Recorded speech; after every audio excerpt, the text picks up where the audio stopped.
महाराष्ट्रात MBA आणि वास्तू विशारद या अभ्यासक्रमाच्या प्रवेशाची मुदत CET सेल कडून वाढवण्यात आलेली आहे। 23 ऑक्टोबर 2024 पर्यंत MBA ची प्रवेश प्रक्रिया सुरू राहणार आहे।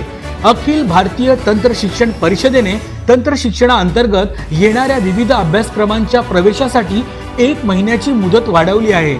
यामध्ये प्रथम वर्ष आणि द्वितीय वर्ष लॅटरल प्रवेशाची ही मुदतवाढ विद्यार्थ्यांना मिळालेली आहे। संस्थात्मक स्तरावर कॅप थेअरी नंतर रिक्त राहिलेल्या प्रथम आणि द्वितीय वर्ष MBA अभ्यासक्रमाची प्रवेश प्रक्रिया आता 23 ऑक्टोबर पर्यंत राबवली जाणार आहे। महायुती सरकारमुळे विद्यार्थ्यांना हा मोठा दिलासा मिळालेला आहे।